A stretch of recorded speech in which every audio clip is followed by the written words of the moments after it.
The Icons of Real Estate Podcast. Are you ready to learn the proven money-making secrets from top-producing icon agents? Ready to skyrocket your business? This podcast is for you. Tune in every week and find out how to implement proven strategies to 10 times your business, from $3 million to $30 million in just 12 months. Brought to you by the Masters in Real Estate Marketing, Ardor SEO.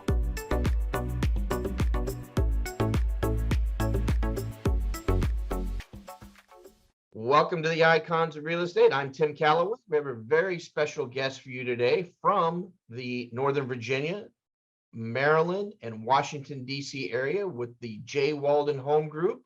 I've got Anthony Jones Jr. Anthony, how are you? I'm doing good, man. How you doing?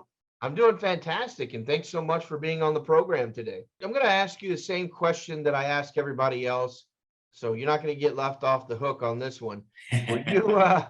Were you a child of 5 years old tugging on your parents' pants leg saying, hey, mom, dad, how do I become a realtor? Or are you like the rest of us where we kind of fell back into it? Yeah, I just fell back into it. Yeah. Yeah.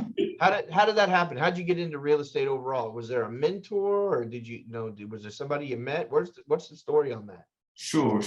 So I'll say when I growing up, I never was really too big on like, I want to be a certain thing. Outside of, I did want to play professional basketball, but I'm 5'10", and it's hard to guard twos at 5'10", right? I used to play shooting guard.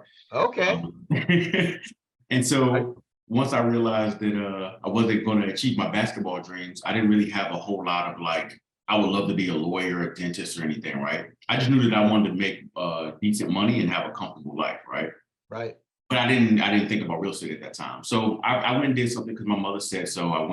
I got a paralegal degree or pre-law degree. I did that for a little bit. And then it was like the rat race up and down 95, fighting traffic and whatnot. And then I had another job after that. And then one day, my buddy sold me a house in 2007. So he was a real estate agent, or still is. And he kept saying, hey, man, you need to come and get in real estate. He was always in my ear about it. And I would just ignore him like, man, I don't want to do that stuff. I see you fighting with people. That's crazy. I'm not going to do that. And then one day at my quote unquote dead end job, at least that's how I saw it. I said, I'm never going to be able to get that comfortable whatever or freedom in my life doing this. Right. And then I said, I don't want to go back to school, because then I'll go back to school and I'll get a higher level degree. And they'll put me, in my mind, they'll put me back in it like a box, right? Like, hey, go here and make 120 grand and like work these blocks or whatever. And so I said, hey, I called up my buddy and said, hey, you know what? You've been trying to get me to do it for 3 years. I think I want to try it. And so I got in, and, kind of the rest is history from there. That's nice, man. That's a good story. And it's nice to have connections like that. People put you in the right place and, and kind of set you along and did it at your pace. So we know how you got into the business. Tell us about today. Are you a solopreneur or are you on a team? How did you go about putting that team together? Sure. So currently I have a team that runs in DC, Maryland, and Virginia, and it's 4 of us, 4 agents, 1 admin. Okay. And they're kind of starting out. Some of them they're newer, so they're trying to get the ball rolling. I guess most people want to know, like, how do you put a team together, and how, Anthony, how did you put your team together? How did you find them? How did you vet them? Were they realtors? And you've already kind of talked about, who's who, but how did you find your team, and how did you put them together? Sure. So I originally started with just kind of snatching people who were in my office at the time. Okay. And I didn't really have a real vetting process, I'll be honest. It was kind of like, oh, you seem nice. Then you like do something, and then it was like, okay, and then you like work from there. Right. And then at Keller Williams, where I used to be, they had a process called I think it's KPA, Keller Personality Assessment. Yeah, that's what it is. So they had a series of assessments and like a training process, and they had like a 2-step recruiting process. So I pretty much took that and just did it by the book. And they had a DISC assessment involved as well. So there was actually 2 assessments. So we would do those assessments. I would ask a lot of questions. And then I had my own personal core values. And I didn't make that up. Obviously, I got that from someone else that was coaching me. And I would just make sure they at least fit in those core value spaces. And then just kind of went from there. Yeah. Good. That's, you know what? And you said, you said you didn't have a real system at first. It was just like picking people from your office that were nice, Right. So sometimes that's a big part of it, right? I mean, if your team isn't nice, maybe they're good, but if you don't want them on the bus with you, as you travel down this journey, I'm kicking them off. It's not people I want to work with. So it's funny, not haha funny, but ironic Right. funny. It's nicety, I think, is important, right? I mean, it's something that we all want to have in our relationship. So I definitely with you on that one. Well, before I get into the future and we start talking about, what's in store for your future, Sure. let's talk about the area that you work. As a lot of my listeners know, I'm from that area. I've lived on the East Coast a lot of my life, graduated high school in Maryland. Tell me about the areas that you work, the areas of Maryland you work, in Northern Virginia. What's it like up there? And for those who don't know. Sure. So Maryland, we work as far, I guess that's northeast Okay. of about like a little over top of Bowie. I think it's Odenton. Mhm. And then Okay. as far northwest as about really probably like that Bethesda line, but obviously Yeah. Bethesda is a high priced area. So if someone says I'm begging to go in, like you wouldn't say no, right? I'm not going to take your money. No. Right. Yeah, I don't want an $800,000 like Right. sale. Like, yeah, no, I'm Forget good. about it. Yeah, Yeah. we'll refer that out. Yeah, like, and it doesn't take long for me. So I live in Manassas, Virginia. Okay. So even like my team members, like one of them is and she's in Bowie, Maryland. It doesn't take either one of us any real time to get to like Bethesda, Yeah, Um, for and sure. so as far as like Virginia, we work all the way up from Arlington and like Vienna, all the way as far as south as Fredericksburg. Once you get south of Fredericksburg, it's pretty much kind of a no for us. Okay. And then of course we do DC because that's obviously in between Yeah. those two areas. Yeah. You have to. That's where things slow down a little bit as far as traffic goes. I know that. Yeah, exactly. Yeah. Believe it or not, I used to give tours in DC when I was a very young man. All my other friends' dads worked in DC. Nope, I had to give tours in DC, but that's okay. Learned a lot. But tell me about the differences between, say, Manassas and DC and Maryland. Are there any big differences, or are they pretty much very similar and more offshoots or suburbs of the Baltimore DC area? There's some slight differences. Normally in like certain parts of like DC, like when you get like kind of like close to Georgetown, which is kind of like northwest, Mm-hmm. and then kind of a little bit below that, or a little south of that, you have people who kind of like want more of the party life. They want to be able to walk out. Everything needs to be walkable, Yes. even if they have a car. You have like the shops and stuff, and like people are more into like that New York, like LA lifestyle. Right. And you get a lot less space when you buy stuff for a much higher price, and so you're buying like kind of like lifestyle. And then Right.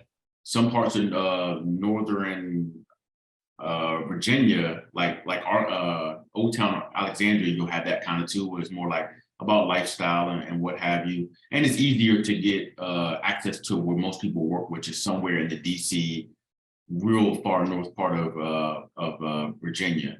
So you'll have that, and then as you start to go south, either way, if you go or north. So if you go south in Virginia, you're going to start to see the suburbs, the families commuting, a lot more land, a lot more community. You won't like where I live right now. I live in like a fairly large community. You're not going to see a lot of people like walking to a store because the store is like just like too far, right? Right. Maybe people out here like walking with their kids in like a stroller or out with their dogs. So it does change to get more suburban as you go further south in Virginia. And then as you go further north, before you get to Baltimore and some of the other areas, it gets a little bit more suburban as well. Right. Yeah. Yeah, very nice area though, for those who haven't been up there and had the opportunity to I think everybody in other areas who haven't been there or maybe are preparing to move there, or it's just it's a very nice area, especially Georgetown. Georgetown's awesome. Oh yeah, it's great. I just think like me turning 40 this year, Yeah. I would have to visit. I couldn't live there, right? Yeah. Yeah. It's not for everybody. I mean, well, let me not put that on To there. Manhattan, right? I mean, it's like moving to Manhattan. If you're used to the suburbs, you know, say you live in Dallas, you live in the suburbs, and all of a sudden they go, hey, you're going to work in Manhattan, and they drop you off and you got to find a Brookstone or something, you know, and you're like, I'm not used to walking everywhere when I drove everywhere. I think that's one of the biggest, you know, differences, right? Yeah, well, just even at night, like we have a main road that's off to the right of where I'm pointing to, Uh-huh. and you may hear a fire truck here and there at night. Right. Living like there in Georgetown, if you try to go to sleep, like it's going to be, yeah, you got to be up with them, like, you know. Yeah. Yeah. I'm going through that right now. As a matter of fact, I've been in I live in West Palm Beach, but the thing is, I'm down by the ocean, close to it, you know, like I could walk to it in 7 minutes, but it's very loud. And I moved from Arizona where I lived 13 miles from Interstate 10, from the highway. Mm, Well, I can walk to the highway on the other side of me. You know, I got the federal highway here, and then the big highway right down the street, and it is loud. Like it is just constant stuff going on. Everybody walks everywhere, and it was like culture shock. You know, I was like, man, I drive like twice a week, maybe. right. As crazy as that sounds, you know, it's like I don't have to walk anywhere. Or I don't have to drive anywhere, but yeah, it's definitely interesting. So let's talk about the future, Anthony. You know, we talked about how you got started, and we talked about, you know, your team and where you're at now, the area a little bit. Let's put on our prognostication hats, if those exist, Sure. and just kind of, you know, what's the next 1, 3, 5 years look like? It's funny that you say that because I've actually I haven't finished it, but me and my wife, we just drew out a 7-year plan. Oh, fantastic. Yeah. So I would say we want to slowly, because things have kind of changed. I remember back in 2011, 12, you could like pay for like Zillow, even though I never paid Zillow, by the way, but you could pay for an online lead Yeah, and you could just like hammer it and like close it. yeah, And it's just so much, there's just so much going on now. It's became like the conversion rates are so much lower. So we've yeah. really been concentrating on organic business and Mhm. then investing in real estate and then doing like kind of like other things. Now, I'm not saying we're getting out of real estate, we're not, right? But more of like organic growth where we're constantly locking in with our profit and loss, and it's just kind of growing from there. So we still have a team and we're organically growing. We do events, parties, database stuff, and what have you. And so I would say the next 3 to 5 years, we really want to get big into investing in real estate. Gotcha. Well, Yeah, that's exciting. That's exciting. That's the big leap, I guess, you know, kind of where it was may have all been focused on retail before, where you're actually, you know, kind of putting your money where your mouth is, right? I mean, you're right. like, okay, it's time to fill our own pockets with long-term plans here. Yeah, that's awesome. That's fantastic. So let me ask you this, Anthony. If I were to come up to Virginia, come up to Manassas and meet you for lunch one day, you know, we were just sitting down talking. What might be one of the things that other, you know, one of the hurdles that you always have to kind of get past on a regular basis? And it can't be time. It's always time. Everybody says time. I can't create more time, but what's one of the other hurdles in your business that you could use help with from time to time? Honestly, and this might even sound a little elementary, but I'm being honest, Mhm. it's finding out what people like buyers and sellers, like, you know, because we're doing that in real estate, what they truly want, trying to get them to uncover. That's probably a huge challenge, especially so I don't know if people pick it up from this or you'll pick it up. I'm a very like detailed and analytical person. Right, So like 1 + 1 is 2, right? right, So if my doctor, like I went to the doctor the other day, he says, hey, like relax on red beet and do this, and then this will happen. Like I'm like, I'll just do the thing, right? And if I don't right, do the thing, I understand the consequence, right? So if I go back right, to the doctor and he's like, hey, you didn't do this, I'm like, yeah, I'm expecting things to not be the way you want it to look as far as my blood work. And so sometimes talking with buyers and sellers, it's kind of hard to get them to unpack like what they're trying to do or what's important to them. And I think that's one of my biggest challenges right now. okay. I Yeah. think that's legit. You know, that's very legitimate. I mean, you know, what do people really want? It's sometimes hard to get that out of folks. You know, they don't even know what they want, right? Exactly. And you're like, I'm the consultant, I'm the professional. you're giving me all this information. I've got to digest it and then come back around and give you what you want. Why don't you just tell me what you want? It's almost a joke, right? It's like, Yeah, exactly. Yeah, I mean, even down to stuff where like, I mean, this was many years ago. I think it's like 6 or 7 years ago. When I first met my wife, I was working with a new buyer, nice couple, and it's like an offer. They put an offer out. Long story short, I sent them a text kind of late at night just to at least relieve them. Like, well, I don't know if it's a relief, but at least let them know, like, hey, unfortunately, we didn't get the house, right? And I thought that I was doing them like some type of service, like by letting them know. And then the next day, the client's the husband's like, hey, we need a new agent. Like, we're going to move on. I was like, okay, if you don't mind me asking, like, why? He's like, we feel like we deserved a call last night. And I'm like, it was 10 o'clock at night, Right. Can't wait. Yeah, but you never know what people really want, No, Yeah. no, I go through that all the time as well. So you are not alone, my friend. So Anthony, how would someone get in touch with you? Whether, maybe they want to list a home, they want to buy a home, or maybe they even want to look at joining your team. How would they get in touch with you? The easiest thing to rattle off is probably my Instagram. I know that's probably not the greatest, but it's my name. It's Anthony Jones Jr. and it's like nothing else added to it. So I would say Instagram if they sent me a message, or even like our website, which is a little bit more complicated, but it's THEJ, like the letter J, Walden, WALDEN Home Group. So the J Walden Home Group, or our main line is 202. I should know it. 982-5001. Say, how many times do you call yourself? No, exactly. Yeah. But I always tell my wife, I go, honey, I don't call myself. What's my number? I don't know. 30 plus years of marriage, she gets it.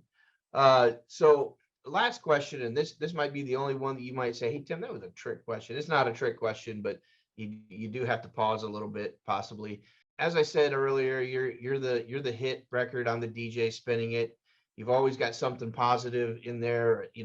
Share with the listening audience whatever might be on your heart, your mind, your soul that you want to share with others, and take us out on the day. Sure. So I would say new, and it don't matter if you're new, been in the business, whatever. Some people already know what to do, but we know that 80 to 88% of real estate agents fail every 2 years to get out of the business. And so I tell people, focus on things that'll bring in like the actual business, and then focus on service. So it's like sales, operations, and then business finance. Like if you can get those 3 things together, you'll be fine. So like, what do you want to do to bring in traffic, whether it's marketing or prospecting? Like record those numbers, like what happens, have good operations, even if it's just a checklist, it could be on Trello. And then like do your profit and loss often, like do it a lot. So you don't like look up and be like, oh, we spent $5,000 on Facebook leads and we made like 0 sales on Facebook. Yeah. It's like, well, something's got to change. Yeah, something's got to change. Yeah, but you don't want to get to like the end of the year, like some people, or the end of the quarter, and start looking and being like, what the heck happened to our money and why don't we have any closings? So yeah. Keep your eye on the prize and keep your eye on your cash. Yeah. And I mean, most people, because they're not willing to prospect at a very like sharp type level, work on your database. Yes. Treat them like gold. And reward them, have events. We used to have a lot before COVID. We used to have a lot of events. Like we had events for certain people. So we had like 3 or 4 events that would just happen that we invite a lot of people to. And then I don't know if you ever read the book. I think it's 7 Levels of Communication. Yeah, sure. So like our ambassadors or anyone that was in that level of like referral status, they got invited to like the cream of the crop type of events. So there'll be like a handful of people that like get to come to like a nice dinner, so on and so forth. Nice. Yeah. You're not as old as I am, but you may or may not remember this. I can't remember what year, but you remember like the Southwestern Bell or AT&T, their motto used to be reach out and touch someone. Yeah. Yeah, just like that. Just reach out and touch someone. Yeah, reach out and touch someone and do it on a regular basis. And that sphere will grow, and grow. Great advice, Anthony. I love it. Anthony Jones Jr., J Walden Group, Maryland, Washington, D.C., Northern Virginia. Thank you so much for being on the program. We really enjoyed it. I look forward to catching up with you over the next 3, 6, 9 months, see how things are going. Okay, I appreciate it, man. It was good being here. Have a great week, Anthony. All right, you do the same. All right. Bye-bye.